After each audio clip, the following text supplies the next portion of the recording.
Good morning, YouTube, and welcome back to another video. Today is a Sunday. I haven't recorded a video on a Sunday in quite some time, but hey, here we are.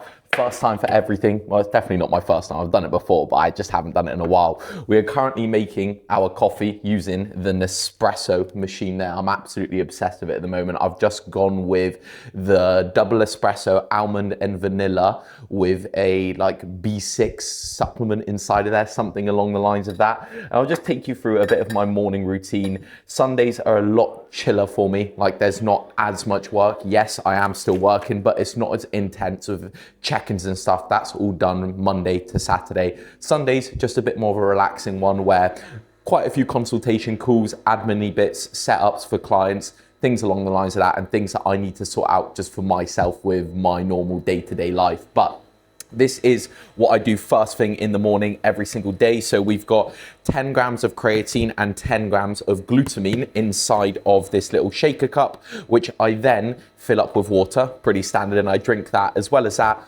1.5 liters of water with one serving of hydrate electrolytes, coconut watermelon flavor. This one's absolutely immense. If you haven't tried it, please give it a try. It's a game changer. When I ran out of them, I mentioned last video, I was out of them for like a week and a half waiting for my athlete order.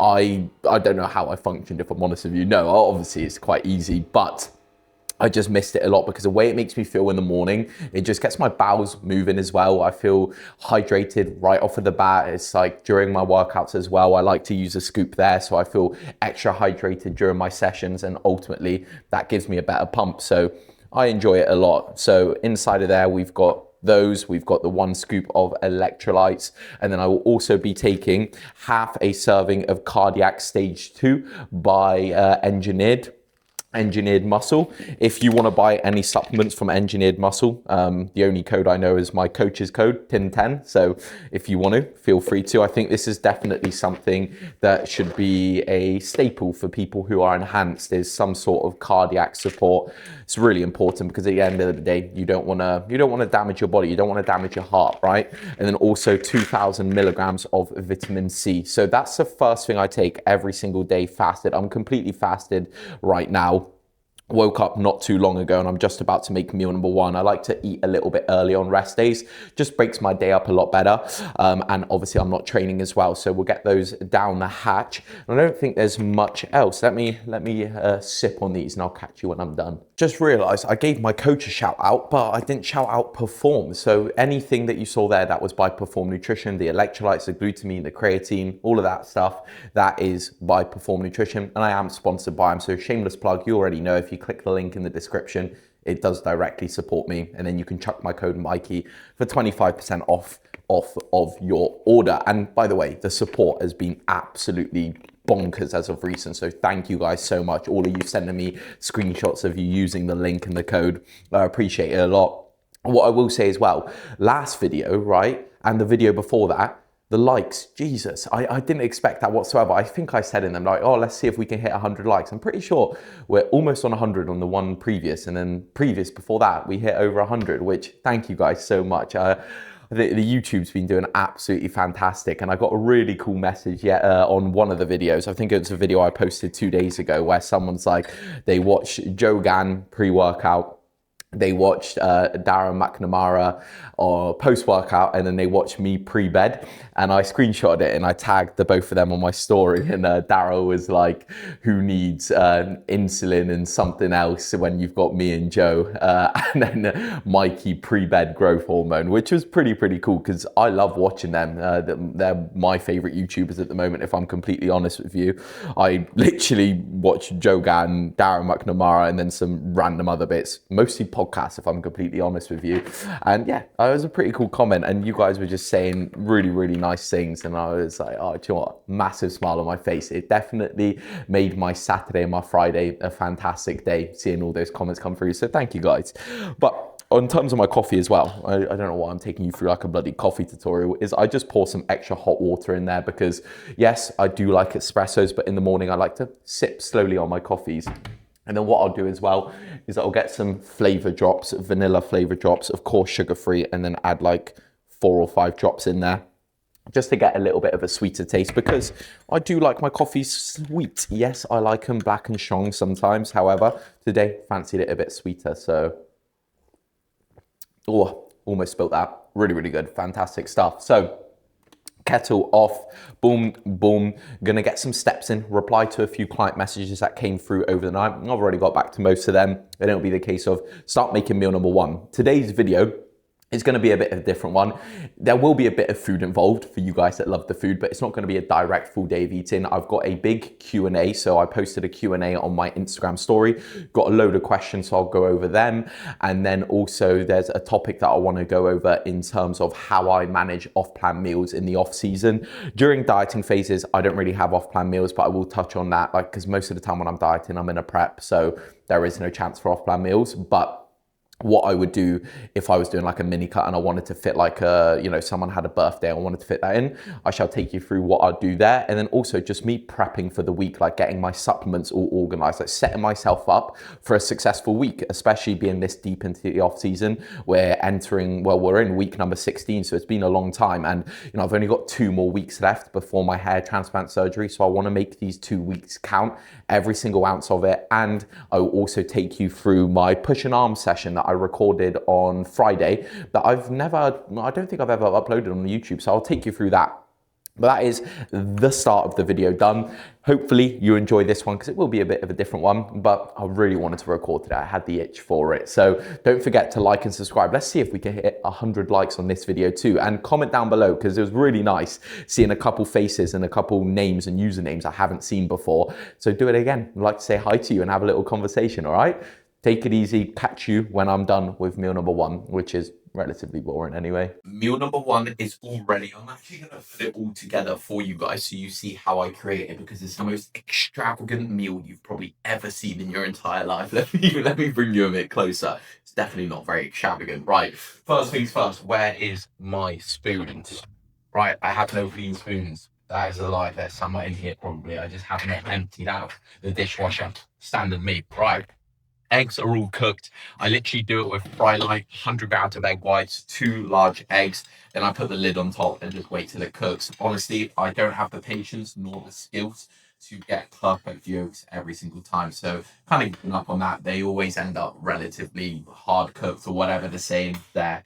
Now, next thing I do is I get my salt out because I have 2 grams of salt, but I've actually bought some low salt recently. I'm going to start implementing it in my diet again. So I'm going to add it on this meal and then get some tomatoes out as well, because that is my choice of veg.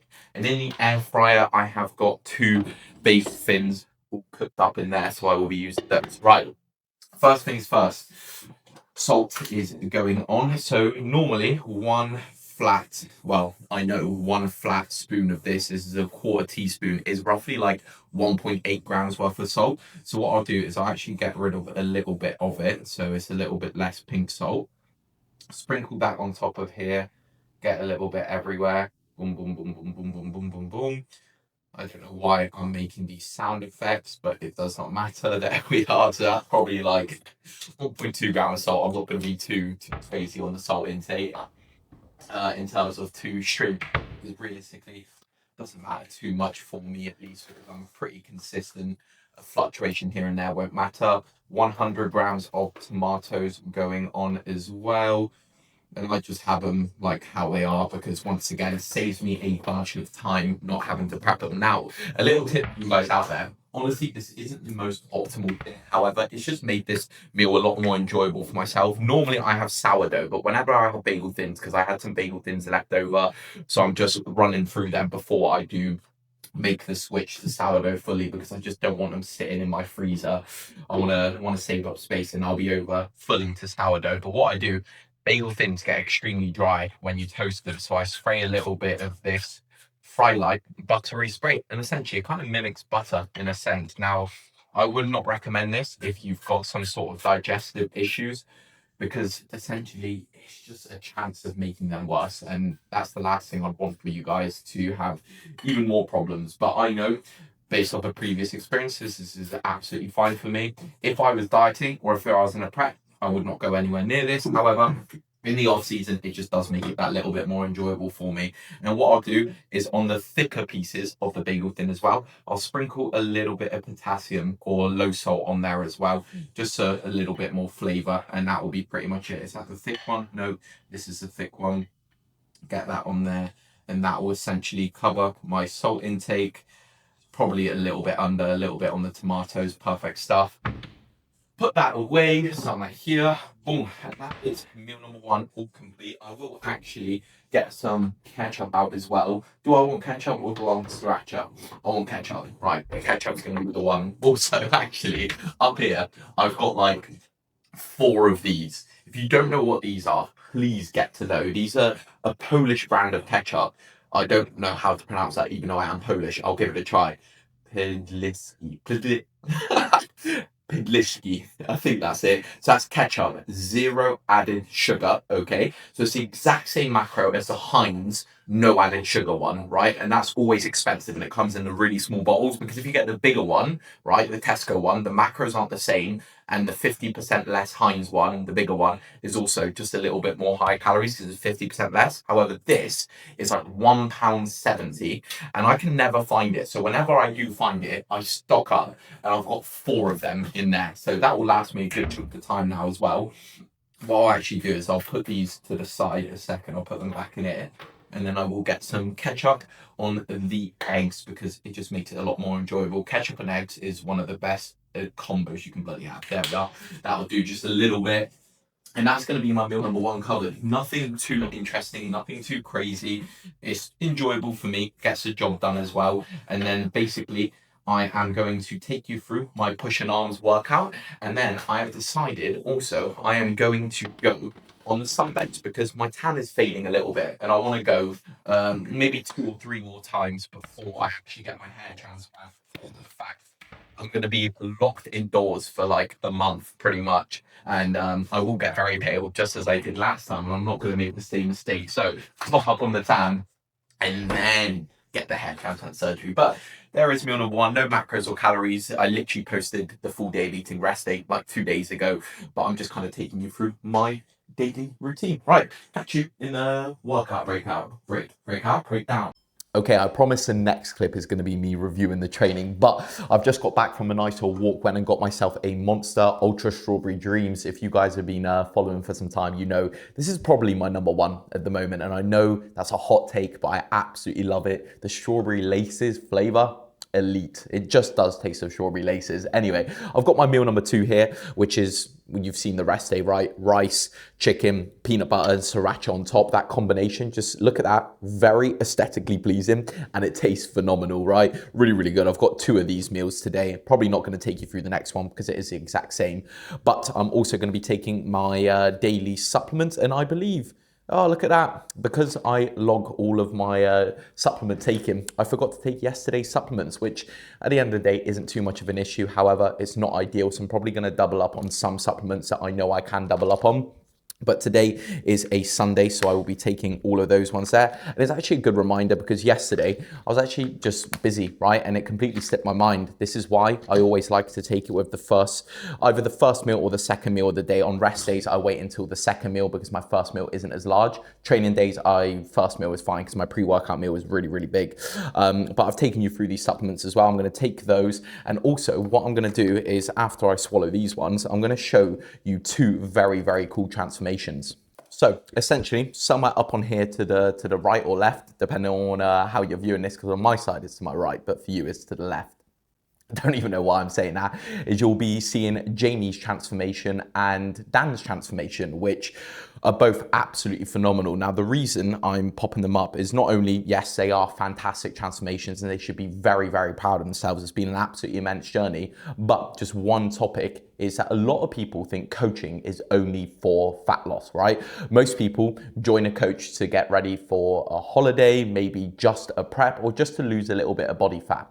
But this right here hopefully shows you a bit of the value in terms of someone joining coaching to put on muscle, to set themselves up for when they do get lean, because they're both going through diet phases now, they're going to look significantly different. And it's going to be one, a super productive improvement phase and a super productive dieting phase, because I've been able to work with them whilst building up their muscle, building up their food, making sure they're holding on to good body composition. Their training's in a good spot. They've actually built a boatload of muscle, the both of them. And now when we diet them down, they're going to look completely different to what they looked like before. So first person I'll go over is Jamie. Ignore that music there because I just posted on Instagram. So the first photo is from 68 kg, right? And then we dieted him down, or he dieted himself down actually before he joined me, down to 54 kilograms, right? And then we have had him in an improvement phase for 30 weeks where he's accrued 10 kilograms of muscle and is significantly bigger. So that just goes to show you the amount of difference you can make, one, in a relatively short period of time. Like, it's just been over half a year. And he started the gym 2024 June, joined me 2025 June, and now achieved the physique that he's got, which is absolutely immense. Super proud of you, Jamie, if you're watching this. And then Dan, another fantastic transformation where on the left, he was 70 kilograms. And it was another 30-week gaining phase, 11 kg gained, significantly bigger, still in comparable body composition where he's still relatively lean, like nowhere near fat. He's handled it. Both of them have handled their improvement phases so bloody well. And this is why the diet's going to be so easy for them. They're both so excited to be in the diet because their food got very high to the point where they were struggling to get it in, which is always a nice thing because it makes dieting so much easier. But yeah, Dan's absolutely smashed it as well. The both of them have. And I just wanted to share that because they are very cool transformations, and I want them both to be super proud of themselves. And yes, I will always share fat loss transformations, but however, remember that bodybuilding or physique development isn't always about losing fat. Ultimately, it is about building your body, right? Developing your physique. And there's one way to do that, right? Accrue new muscle and reveal it during a dieting phase. But anyway, I'm going to eat this. Then I'm going to take you through the training, and then I'm going to go on the sunbeds. And it'll just be generally now a bit of programming for new clients because I've got 3 new onboardings for next week, and that'll be that. Right, catch you for the training. Hello everybody, and welcome to the training portion of this video. So this is my push and arm session, which is probably my favorite session as of now. Absolutely love it because it's got some movements I haven't done in a long time. I've only incorporated since working with Tim, and they feel so good. But starting off with my first movement, my favorite press, and by the way, I do abs before this, 3 sets as always, this incline press machine by Hammer Strength. I absolutely love it. The connection I get is phenomenal. I do 2 sets, 5 to 8, and then I believe it's 8 to 12, something along the lines of that. But what I'm really focusing on is my bum is dug back into the back of the seat. Okay, my chest is nice and puffed up without having too much of a bend in my back to change it into a flat press. Really controlling and milking the eccentric, being explosive on the concentric, and taking it to true mechanical failure. Nothing past that because I was nursing a shoulder injury here ever so slightly. And moving forward to a flat Smith press, which I'm loving at the moment. All I've done this session, by the way, is I matched all my reps from the previous week because of the shoulder injury, but 3 plates for I believe 7 on here. So building up, and I really want to get 4 plates by the end of this year. I think that would be a sick goal to hit. Once again, really controlling it on the way down, making sure I get a maximum stretch by going as far down as I can, not stopping below my chest, trying not to bounce out of the hole as much as possible. And once again, taking it to failure, right? Nothing beyond. That was a bit of a grinder there. Moving forward to a bicep exercise. So this is originally supposed to be the 4th exercise. 3rd is supposed to be tricep dips. However, someone took it and they were on it, and they said, I think they had like 2 or 3 people with them. And I was like, you know what? I'm not going to hop in that. That's going to take way too long. So I just went over to biceps and back to tricep dips. I will say, boy is looking rather big here. I was really happy with how I looked in this video, I can't lie to you. Also, that t-shirt, I just got like an oversized Vanquish top, and I cut off the sleeves, and it actually ended up looking pretty good. And I tried it with a white oversized top I got, and I absolutely ruined it. So I think I got really lucky with this. But regardless, what I'm really focusing on is, 1, making sure my elbows are locked in position, okay? Squeezing as hard as I can at the top, almost picturing that I'm twisting my pinkies towards my face, really milking the eccentric yet again to keep all contraction on my bicep. And as you can see, I'm not fully straightening my arms so that the tension does not drop off of my bicep. It's on there the whole entire time.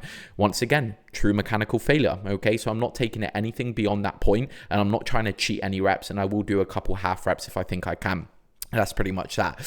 And then going over to the tricep dip itself, which I'm loving at the moment, but I do think that is a culprit to why my shoulder's hurting, because normally I do two 20s and 110 or 115, but I dropped it down to 220s here, and I think I'm even going to drop it down further and just go up to a higher rep range, like 11 to 15, somewhere around there, just because I don't want to hurt my shoulder. But with this one here, trying to go down as far as I can while slightly leaning forward. That's why my head is down, because I'm trying to engage my chest a lot during this as well. Squeezing when I get to the top and like kind of squeezing my chest and my triceps as hard as I can. Once again, going down nice and slowly, stretching it out, making sure that there is an adequate amount of stimulus on that targeted muscle group, my chest and my triceps the whole time. If I'm just dropping down, well, then all that stimulus is falling off of my chest and triceps, and it's pretty much pointless at that point. That's why you've got to constantly think about making sure tension is kept on your targeted muscle group, and it will grow ultimately as long as you keep good form, okay? As long as you don't cheat your form, don't ego lift, keep your form standardized and build up from there, and then you will accrue new muscle, because you know that you are building strength not through leverages, not through cheating reps, but simply through execution, accuracy, intensity in your training, and building more muscle, right? And that's why I think form feedback with my clients is so important, because not a lot of people know that, right? They just think if you get stronger, if you lift more in the gym, you're going to build muscle. And yes, you can, but it will never be as quick as doing it this way. I promise you. Ever since I changed my training like that, and I've been training like this for around a year, I saw substantial more growth than I've seen in a year than I did with 3 years training the other way. And I promise you that. Here's some seated lateral raises with some half reps at the bottom. I really like going really heavy on my first set just because it gets so much blood pumping through.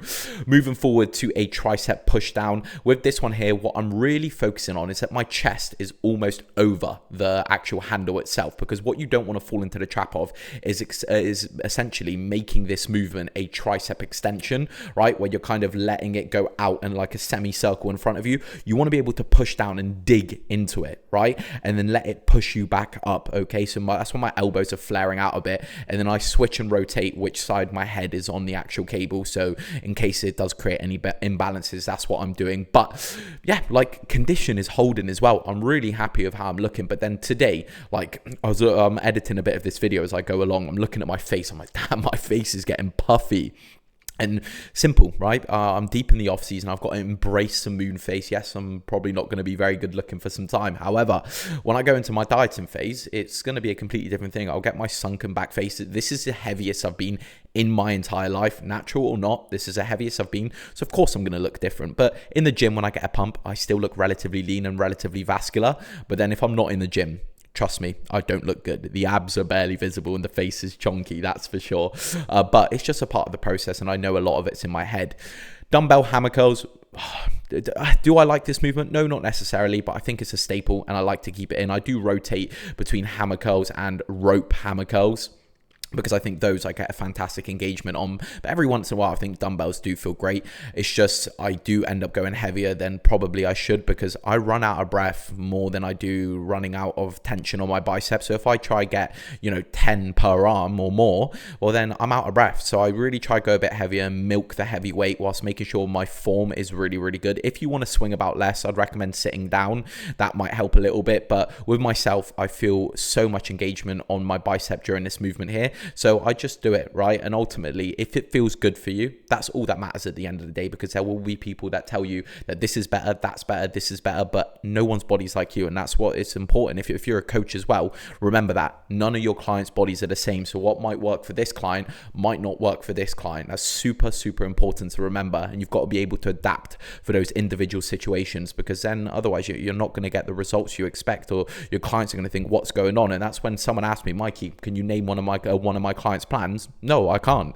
I'm sure I could roughly, but it's a case of every single one of my clients has got completely different plans, and I've got a few clients, so remembering each individual one would be pretty hard.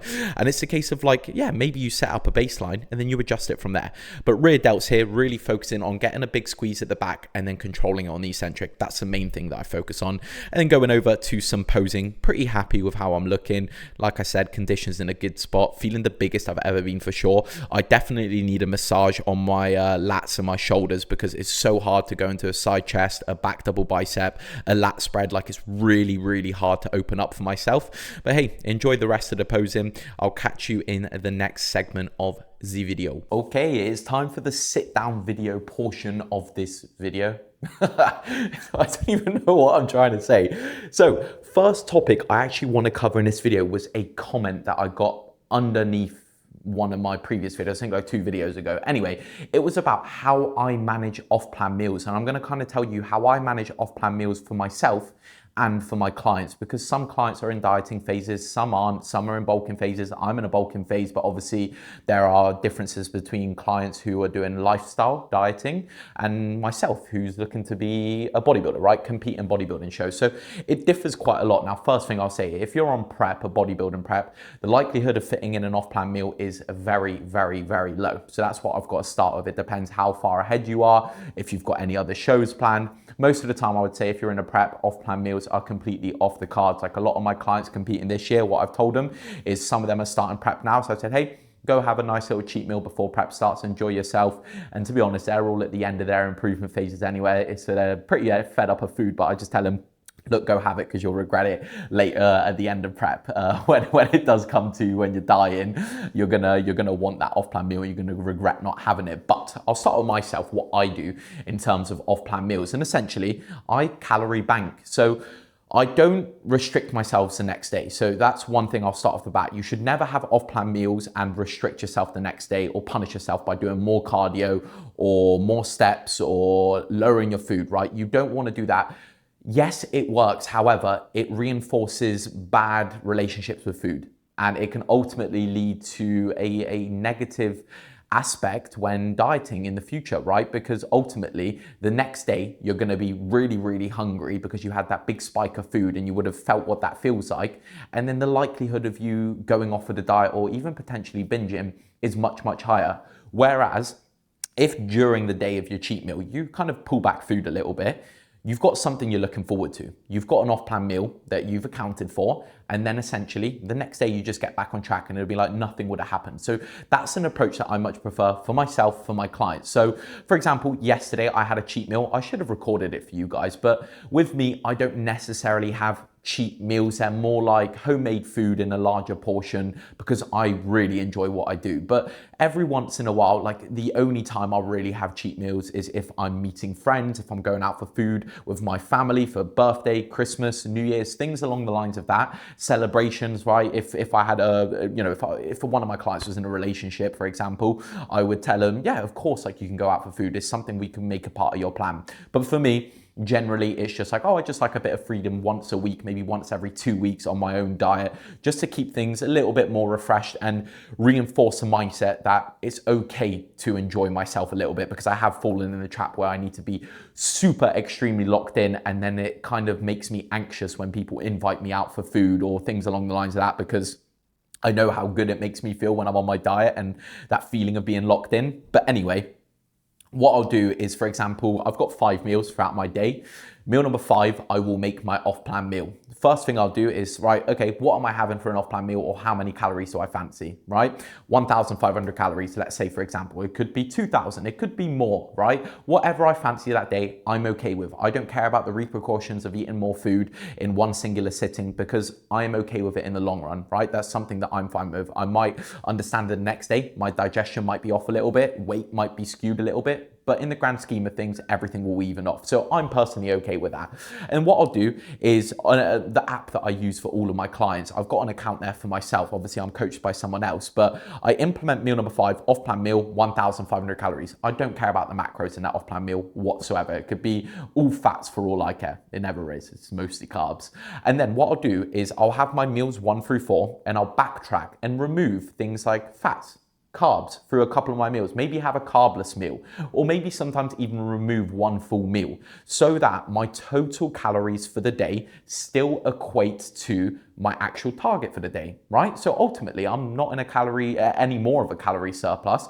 I'm not under eating. I'll make sure I've got a set protein goal for that day through my regular food. So normally I have around 240 grams of protein. I'll set it for like 180 to 200 grams minimum through my normal food. And then I know I would have had an adequate amount of food, protein, right? So that's how I set it up for myself, where I'll just backtrack, I'll plan it, because I get a lot of like menu anxiety, and if I'm ordering stuff, I get super, super anxious and paranoid. I don't know why. Ever since I've started calorie tracking, it's so hard for me to look at a menu and be able to pick like that, right? I need to have a sense that it's relatively healthy, or I need to make sure that I'm gonna enjoy it to make the most of that off-plan meal. So what I like to do is I just really do like to pre-plan things. And if I can't, it's okay. It's not the end of the world. But yesterday I did exactly that. And all I did was before bed, I had a bigger bowl of sticky rice with beef and some sweet and sour sauce. So it was like much more rice. So I think it was like 130 grams or something along the lines of that. It was a big bowl with some veg in there as well. And then I had a cream of rice bowl, my normal cream of rice bowl. So it was those two meals combined. So it was a pretty hefty meal, like maybe just a little over 1,500 calories. I can't remember exactly.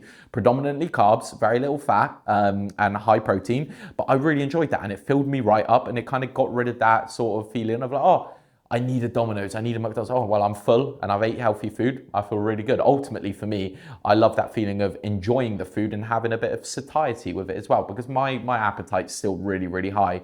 And I'll do that same approach if I wanted a Domino's, right? If I want a Domino's, then I haven't had one in a while, I definitely do want one soon, is once again, I'll find a pizza that I want, right? Usually go for the Italian style crust. If I want to go all out, a bloody stuffed crust pizza, well then I'm only going to have one meal throughout the day, and I don't necessarily want it to be like that. But so I'll reduce the food, make sure I've got the calories. Domino's, you can track your calories. And if you're going somewhere that doesn't have calories on the menu, then this is what I tell my clients, is just chat GPT it. It's the closest guess that you can get. Most places will have menus, probably without the calories. You can just screenshot it, put it into ChatGPT, and you say, can you list out the calories for each of these meals? Please be as accurate as you can, right? Boom, and it will give you a rough guess, and a rough guess is better than nothing, right? So that's the way that I'll do it and use that approach. Now, with my clients, what I do for a lot of them, not for all of them, because some of them don't need it, is I'll have their 3 nutrition plans, say training day, rest day, and then one of them will be off-plan meal 1 time per week, and in brackets, optional. So that if people do have partners, or if they just like to have an off-plan meal to let their hair down a little bit, just to keep them more adherent in the long run, well then that off-plan meal will have that same approach. I'll have a discussion with them, like, how many calories do you think you need for an off-plan meal to be able to enjoy yourself? Like, what do you normally like to have? Is there a tradition you've got with your partner or your family? Cool, let's plan that in. Boom. And I'll do that exact same approach for that, but they will have that nutrition plan. And then in their check-in form, they'll let me know what they had as their off-plan meal. I can let them know, cool, that's absolutely fine. And most of the time, every single time, if they follow the off-plan meal guide, there is no damage caused whatsoever, except for I see nothing but benefits from it, because psychologically, you end up feeling a hell of a lot better. You know, not letting those cravings build up to a crazy amount, having a bit of a break from your diet and your routine, knowing that, oh, I can eat a little bit less throughout the day, and I can have a bigger off-plan meal where it's, you know, not as good for me, but generally, right? Because it's probably high in fats and sodium, etc. But it's okay, live your life and have a good time. I'm absolutely fine with that. But then if you're on prep, it's a different story. So the lot of you that are on prep, ignore this video if you're watching this. But yeah, that's generally the approach I take, and it works really well for me. It works really well for my clients. If you've got any questions off the back of that, please let me know. So what I'm going to do now is actually go through the Q&A that I got on my Instagram, that I posted on my Instagram, sorry, if it decides to load. I've got a fair chunk of questions. I'm going to try fly through them, because I do generally tend to yap a lot when answering these questions. So we'll get through them nice and quick. And thank you very much for everyone that submitted the questions, because I actually got like a good chunk of questions. So question number one from Drew. I absolutely love Drew. Lives in Wales, trained with him not too long ago up in Planet Fitness. Where do you see yourself in 5 years, both competitively and business? Very, very good question. Competitively, IFBB Pro, 100%, and knocking on the door for an Olympia qualification. That's what I'd want to see within the next 5 years. Is that doable? No, but I would love for that, because I want to get to the point where by like 32, I'm out of bodybuilding. I want to make the most out of it and enjoy myself whilst I'm still young, whilst my body's still more responsive, whilst my body's still healthy. And then ultimately by 30, 32, I want to be married. I want to be moving in with someone. I want to be, you know, having the idea of having children. I want that to be the case while still running my coaching. I'll always live the fitness lifestyle anyway, but family is so important to me. I want to have a wife, I want to have kids. So I've got to take that because it's a very, very selfish sport. And I would not want my future wife to feel any downsides from it. I wouldn't want to miss my children growing up. That's not to say you can't do that whilst you're competing, but I know for me, I would get fully involved in it in terms of not involved, what's the word I'm looking for? Like fully honed in on it, right? Where that's what my life will be about at that point in time. And I know I just wouldn't be able to commit as much into bodybuilding as I would like to, like as I can now, essentially, because I'm living by myself. I'm like in my own little dungeon, in my own little cave, and I absolutely love it this way. And that's why I can go all in on bodybuilding. Now, business-wise, carry on growing MJP, of course, MJ Performance, solidify an even better team, and the team's already amazing, so just keep growing it from where it is now, and solidify myself as one of the best coaches in the UK. That's an ultimate goal. Now, financially, there's figures that I'd like to hit X per month or X per year, but ultimately, does that really matter? No. As long as I'm in a comfortable life, I'm living a comfortable life, and I can, provide for my family, my future family, that's all that I care about. I just don't want them to worry about money.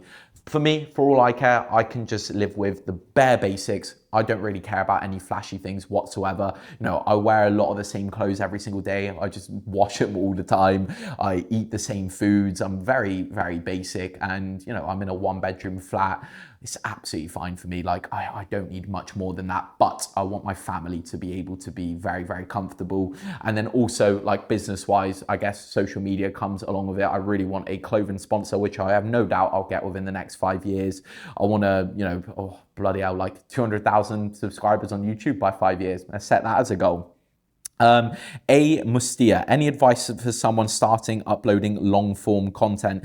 Yeah, mate. I think that's Andrea, is it? I'm pretty sure it is.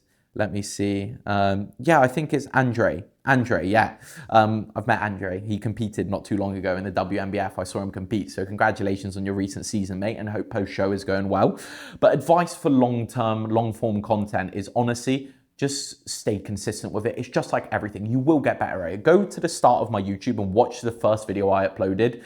I was very awkward on camera. I had to re-record multiple times. It was really hard for me to constantly think and say things on the fly. I had to pause and edit constantly. And then I just realized the main reason that people watch me is because it's me. And if I'm trying to artificially change things and not be myself, well, then people are going to see right through that. So in these videos, I'm quite literally unapologetically myself. It's just like I'm speaking to a friend. And that's why I really like enjoying YouTube videos. Like, don't get me wrong, I love being by myself, but having you guys in the camera that I can speak to, it's like I'm speaking to a best friend every single day. So it's absolutely class. And then it's just like, the more you do it, the more confident you'll get, the better you will be at it. So just stay consistent with it. Pre-plan as well what you want to do. Like every single day when I'm filming a video, I'll be like, right, this is what today's video is going to be about. So I make sure I've got the camera on with me. Like today's going to be a bit of a day in a life, and the predominant segment of this video is going to be the Q&A. Hence why this is why I've set it up, and I'll always make sure I've got time to film, I'll edit, make sure your thumbnails are good as well in terms of, like a little bit of clickbait won't hurt here and there. Make sure your titles are something that attract people as well. Like everyone loves full day of eating in the title. Hence why most of my videos are full day of eating, not only because I enjoy making them a lot, like I literally do, but a lot of people enjoy watching them. So why am I going to make something where people won't enjoy watching it? They're not going to get much out of it. Whereas I can create the full day of eating, drop sprinkles of education through there, and then a lot more people are going to learn from it. So hopefully that answers your question there, mate. B. Christov, what is the hardest thing to overcome when on prep? Ooh, that's a good question. The hardest thing to overcome on prep is knowing that you probably won't look as good as you expect yourself to look. At least that's for what I expected. I expected, like, in between my two shows, I was going to be drastically improved.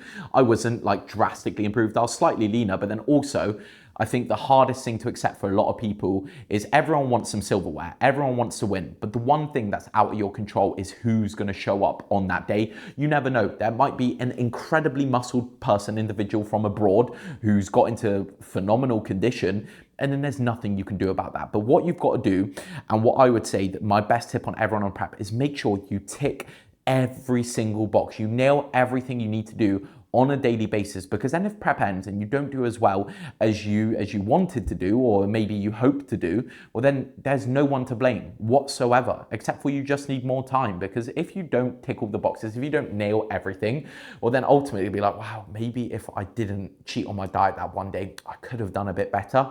And that's why that person beat me, because he stayed locked in, right? As long as you've got a good coach as well, someone that supports you, someone that you trust, and you do everything you need to do, and you trust your coach and you do what they say, that's the best that you can do. Just don't let out, constantly give 100%, and then you'll achieve what you need to do.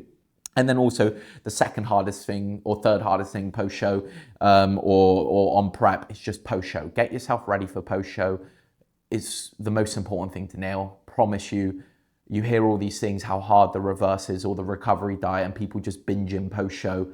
Don't do it, okay? You will regret it. I promise you. That goes to people, lifestyle clients dieting at the end of their diet, just cheating on their diet like crazy because they got ripped. You'll regret it. You'll be fat within a week. Like, it can happen just like that. Just focus on that post-show. Alfie Wood, top flavors of whey and cream of rice. Top flavor of cream of rice, I'll give you 3. White chocolate hazelnut in my number 1 spot. Carrot cake in my number 2 spot. And in my number 3 spot, I would have to give it to,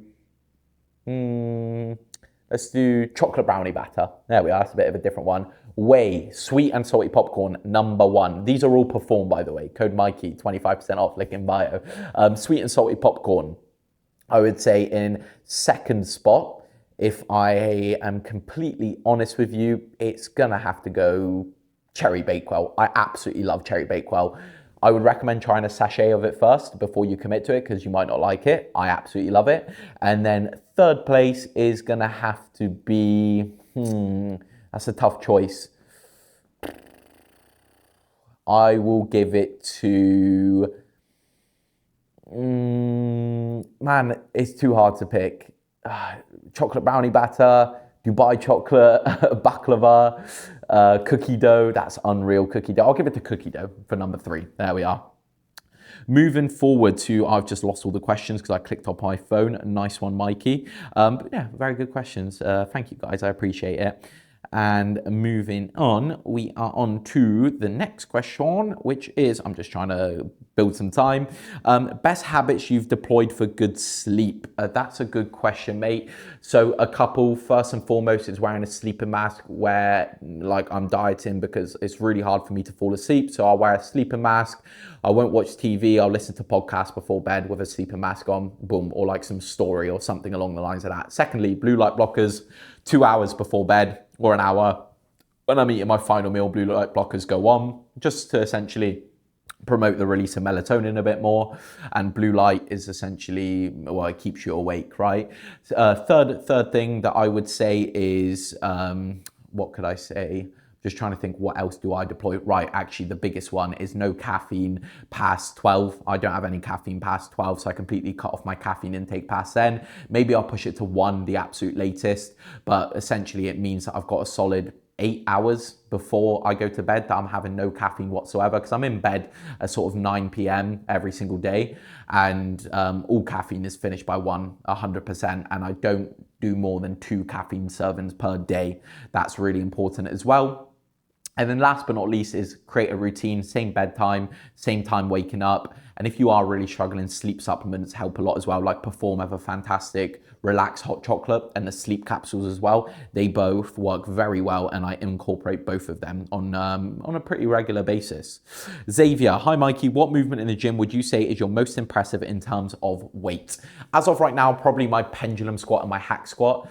I think those are the most impressive objectively, just because I do like 5.5 plates on my pendulum squat for like, I think I did 7 reps the last time I did it, 6 or 7. And then on the hack squat, my Cybex Mark 1, I did 5 plates and a 5, I think, or just 5 plates, I can't remember, for 8, which also very, very happy with. My legs are my strongest body group, so of course they're gonna be the strongest in terms of lifting as well. And I've always been able to squat a lot. Like I did 210 for a double when I was like 18 or 19. When I was 18, I benched 150 kilos. I benched 100 when I was 16. So back then it was definitely my bench. Deadlifts I've always sucked at. They're just weak. We're not even gonna speak about that. Cal, one of my clients, would you ever ask a client if they want to compete? It's something that I stray away from, if I'm honest with you. Now, let's say if someone's mentioned to me before the thoughts of competing, then I'll have conversations with them where I'll be like, to be honest, mate, yeah, I think, like, look, you're getting to a really good point. I reckon we should start potentially looking at competing. How do you feel about it? I'm never going to force anyone to ever compete. Now, if there's a client that's never mentioned competing to me and they're just doing it for the lifestyle style of things, well, then I'm never going to mention the prep unless I think, wow, this guy's a complete genetic anomaly and could be absolutely insane. And don't get me wrong, even in that case, I don't know if I would, because me mentioning it to them will create some sort of pressure from myself to them of being their coach, thinking like, mate, this is what you should do. When a lot of people don't actually know what goes into a prep and the sacrifices you have to make and the amount of time and money it takes as well. So it's not something I like to force on people. I think there's a lot of coaches out there that do, because, you know, it does attract more clients. You do, you know, if you get someone to compete and they do really, really well, you're going to get more competitive clients. You're going to get more standard clients because of the fact that, you know, you've had an absolutely immense transformation or someone's done really well. Obviously it does help, but I don't want to do that. I don't want to be that type of coach either. So realistically, no, I wouldn't, unless the client wanted to have that conversation with me, then I'm more than open for it. Cal, again, build your dream physique with current/past Olympians, one body part per person. Oh, that is a good one. What if I just said Ronnie Coleman everything? No, right. If I were to pick my dream sort of physique, if I could build things together. So we'll start off with legs. I think with legs, we're going to have to go with Ronnie Coleman or maybe even Jay Cutler. I think that would be pretty cool. I actually love Phil Heath's legs as well. Actually, do you know what? I'll go Phil Heath because I loved the proportions. No, I'm going to go Ronnie. Legs, like hips down, Ronnie Coleman. Now, abs, if I were to pick abs, probably Urs Kalashensky. I really like his abs. I just do. If not his, then Niall Darwin's. I think his abs are pretty immense as well. And, you know, they both got really good vacuums as well. Who did I say first? I said Naz and someone else. Urs. Yeah, their vacuums are pretty good as well. Going over to arms, I think I'm going to have to go with arms. Phil Heath, I'll go with arms. I'd absolutely love Phil Heath's arms, and we'll do delts as well. Chest, C-bum, and then back, I would go for Derek Lunsford. I just really like the way his back looks. Or Ronnie Coleman. Boom, easy peasy. Or Regan Grimes. Regan Grimes' back is insane. Regan Grimes? Is it Regan Grimes? Regan, just say Regan. I'm not sure if it's Regan Grimes. His back double biceps. He's in the open. I'm sure you guys know who he is. Alfie, how much and how fast did your strength increase after hopping on? Any sides? Nope, no side effects whatsoever. In terms of how fast did my strength increase, not a crazy amount if I'm honest with you, because I use this chance as a reset in terms of my form, my execution, my accuracy, my intent, my control throughout all my movements. I used the chance when I hopped on to really just reset everything.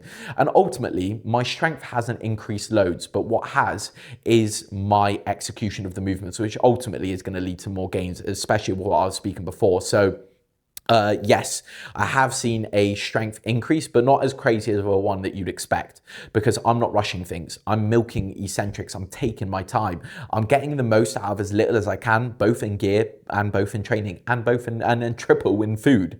Yanis, what do you think about intensity techniques? Yeah, I think intensity techniques are great. However, only should be deployed when necessary. So I've only got like 2 sets with intensity techniques, and it's just one tricep movement, one bicep movement on my push and pull days. And that's a rest pause set. And with my clients, the only time I really incorporate rest pause sets is if there's a really lacking body group and we can't get away with adding in more exercises due to the length of the session, due to recovery capabilities. Well, then I will add something like a rest pause set. I think rest pause sets are the best type of intensifier, at least in my opinion. You just get closer to failure, get those couple extra reps in. But then again, you've got to really ask yourself is if your training is good, if you truly are training to failure, you don't need as much volume and as much frequency as someone who's maybe new to the gym and still trying to figure out their form, because ultimately what I believe in is if someone's new to the gym, I will give them more volume. I will give them more frequency because they're going to be learning a lot quicker. It'll be a lot more time for trial and error. And ultimately, they're not going to know what true failure means. They're not going to know true form. So, giving them 2 sets, like I would give to a very advanced client, 2 sets of something with a 6 to 8, 8 to 10, whatever it might be, they're not going to get as much out of that because their form and their failure, their proximity to failure isn't as high. So I'll give them more so that they can essentially take themselves closer to failure because they're not doing it, right? And ultimately, the more you do it as well, the more learning that will occur, right? More form videos, more sets to learn from, more sets to try new things and try the feedback that I give them. So that's the approach I take there. But then also, right, if you are training to true failure, form is perfect. Do you really need intensifiers? Because it's a case of you get the most out of what you've got. If you're training to true failure, you don't need that much. And if your form is perfect, like I promise you. But then again, if your recovery capabilities deem that, you can get away with more, it isn't affecting other body groups, and you're noticing you're still recovering fine, and we have an area that we want to grow, then yes, I will add intensifier techniques. Ella, one of my clients as well, thoughts on alcohol and fitness. I think it's fine in a sense. And what I mean by that is every once in a while it's okay. Like a lot of my clients, including myself, drank over New Year's. Some of them drank during Christmas because it's what their family do, right? And it's fine, it's their tradition. And you think I'm gonna take that away from them? No. My number one thing that I preach a lot is enjoyment needs to be through the roof. The more you enjoy something, the more effort you're gonna put in and the harder you're gonna try. And where do results come from? Results come from consistency, okay? Not following the perfect plan for 1 month and then doing whatever the hell you want. No, it's being consistent over a prolonged period of time. So if someone loves to drink alcohol every once in a while, hell yeah, like that's fine. Enjoy it, right? I got very drunk on New Year's Eve and I was hungover on New Year's Day. However, I had a great time. I spent some quality time with my friends that I haven't seen in a while and I had a blast. And all I did was I just went straight back on it the next day. I still went to the gym, still did my cardio, still did my steps, still did my work. Nothing was missed. And as long as you can do that, then it's fine, right? But if you're noticing it's taken away from things like your work, like you for the next week, you're just sloppy, you've been cheating on your diet, you have a kebab and a takeaway after, well, that's where you've got to rethink, is it conducive of the goals that you're trying to achieve? If someone tells me that they're drinking once a week and they like to go to a pub every single Friday, well, I've got to tell them, like, if you're not willing to change this, just be willing to accept the fact that it is going to slow things down. Everyone knows alcohol delays recovery, makes training performance worse. You're just overall a less productive human being. No matter how much you try to convince yourself you're not, you are. And ultimately, if that client's okay with it and they're truly not willing to change it, no matter how, like I will always explain to them why it's best not to, what the benefits are not drinking every single week are, if they're trying to achieve their results. And then if they're still fully against it and, it's still better than, not having a coach and them just going crazy, right? Well, then I'll explain, these are the negatives. Are you willing to accept it? And if they are, well, that's okay then, right? It's under their own choice and ultimately it will slow things down. I think you won't see as many results as you'd want to see in a certain period of time, and just be willing to accept that. But then again, do you need to be drinking every weekend? No, you're probably in maybe a bad crowd or, you feel peer pressured. That's not always the case because I drank a lot during uni and my school years. And, actually my younger clients, I encourage them whenever they've got events and things like that. And what it might be freshers or something. I say, go out, have a good time because you're not going to create these memories ever again. All I care about is that you just get straight back on it the next day. Just go have fun, enjoy some time with your friends. Don't slack on that portion of your life, social occasions, friends, family. Enjoy it. If you've got an anniversary, enjoy it. If you want to go have some drinks with your partner, enjoy it. Do it. Be willing to accept the sacrifices that might occur with it. Create some memories because you can't go back in time and create them. But ultimately, I'm fine with it. Is the answer. And it depends. If you're on prep, hell no. Okay. Ty, advice for me as a natural planning my show in 2027. Make sure you don't get fat during the off season. Make sure you start prep relatively lean, like not too far off of your predicted stage weight. I'd say anywhere from, 8 to 12 kilos 8 to 15 kilos is a relatively good marker. Give yourself more time than you think you need in terms of extend your prep, add another 4, 5, maybe even 6 weeks on top of what you think, just because if you're ready early, you can start reversing into the show. That will only lead to beneficial things. But obviously don't have too long of a prep as well. I'd say anywhere from like 20 to 26 weeks is a pretty good mark. You know, you could even push it to 30 if you've got multiple weeks. Anything beyond 30, I think, starts getting pretty bloody hard, but a lot of people can do it. Just make sure, plenty of time. You've got a good coach, someone you trust, someone who's there to support you, someone that you know you will do well with, and then put in the work straight away, no excuses, no missing, 100% effort, okay? And just know that if you give it all, you will do as good as you can, right? That's the most important thing. And just have fun, mate. Don't let it negatively impact the people around you in your life. Just realize it's your decision. It's not their decision for you to act the way you are because you're tired, because you're lean. Yes, have a conversation with them and let them know how you feel and what's going through your head so that, you know, maybe they can help you out and there's a bit more empathy involved. But then also don't take your anger out, frustration out on those around you because it's not their choice that you're on prep. And ultimately, that's something that I'm going to go into my next prep thinking about a lot because I let it affect the people around me a lot, like relationships, family ever so slightly. It was mainly the relationship side of thing that I kind of mucked up a lot because prep took over me. And it was a very selfish thing. Prep is a very selfish thing, sorry. So just be a kind human throughout. Jamie, what would you suggest nutrition-wise for someone who trains early at 5:30? Good question, and this is what I'd do for myself. So there's multiple answers, okay, but this is the way that I'd do it. So I would structure it for the day before. I have a relatively, like probably my largest carb meal of the day, if I'm honest with you, would be my final meal of the day before bed. And I'd make sure I've got an adequate amount of fats in there. So it's not like just a carb protein meal because the fats will slow down the digestion of carbohydrates throughout the night. So you'll still get a sustained carb release throughout the night and you will still have some leftover for the morning. And it will help your recovery, probably help you sleep a bit better too. And ultimately in the morning, I'd have something very light on the stomach. First thing I would do is make sure you've got some sort of electrolyte supplement, have something rich in potassium like a banana, once again, to boost hydration a little bit more, and it's got extra carbohydrates. And then if you feel like you can fit a little bit more in, then maybe have something small like a bagel thin with some jam or some honey, maybe a small protein serving along the side of that, a little bit of fats if you want as well, if you're willing to stomach it. And then ultimately what else I would recommend is have an intra workout. So during your session, like halfway through, you have a highly branched cyclic dextrin, maybe like 25 grams worth of carbohydrates in there. So you'll have another top up of carbohydrates from the night before, small little top up in the morning, small little top up in between the session, and you can have a nice big meal post workout, continue to do the day, rinse and repeat, big meal at the end of the day. That's the way that I'd structure it for myself and for a lot of my clients as well.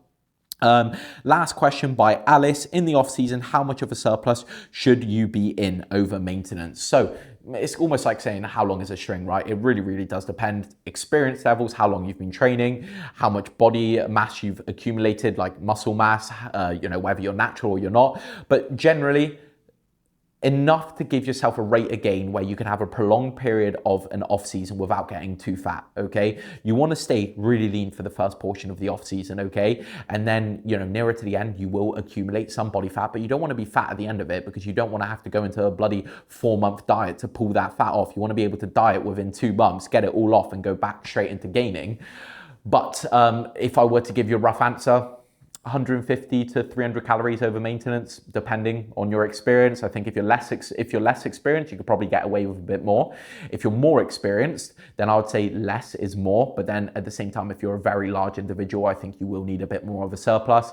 I think the safest bet is just to start off on the lower end. And if you're noticing you're not gaining enough, increase it. Easy peasy, right? And it'll be the case of if I were to give you a rough rate of gain, I wouldn't want anyone gaining more than sort of 0.2 kilograms per week. If I'm honest with you, I think that's a pretty sweet spot. 0.2 kilograms per week, sort of around that. Let's just say a rough range of 0.8 to 1.2 kilos per month, I think is a really, really good spot. Just because one, you can maintain a good body composition and the likelihood that you're accumulating more body fat than muscle is lower. And on top of that, you can have a much longer improvement phase where you focus on getting stronger, getting better at the gym, building up better habits, and setting yourself up for an easier fat loss phase down the line. But that is going to cover the Q&A section. I'm going to go off to the sunbeds now and call my older brother. I don't think there's going to be much more in this video. Hopefully you have enjoyed it. I will end it off on the sunbeds portion. I've had 3 meals already, cracked on with a bit of work, and I shall catch you in the car. Right, okay, final portion of the video here. I'm just heading over to the sunbeds as of right now. It's currently 4 p.m. in the day, so as soon as I get back, I'll have my fourth meal, which will be potatoes and beef mince, and then my final meal, of course, cream of rice. But other than that, not much has happened. Finished 2 setups for clients, got back to messages throughout the day as well. And then form feedback came through on the Sunday as well. No check-ins on Sundays, which is actually quite nice as well. So it means that I can do those admin-y bits that I mentioned. But very, very good. Hopefully you enjoyed that previous segment of the video as well. It ended up being half an hour, so it was really, really long. So this video is definitely going to be over an hour long. So apologies for that. Anyone that's curious as well, actually, before I get into this, I wanted to apologize for one of the clips because I forgot to turn my mic on and I realized whilst editing this just before I left. So sorry about that. I will not forget again. If anyone's curious as to what cream I use for sunbeds, is this one here, some Australian Gold Dark Tanning Accelerator. That's that. That's all I use. I literally just apply it on before I go on the sunbeds, and I use a standing sunbed. I generally go on once every 2 to 3 weeks just to top up and maintain my tan. I don't think I need to go on any more than that. If I want to get like actually darker, then I'll go on once every week or once every week and a half. I do sort of, the tan sits very well on me. I'm very lucky in that regard.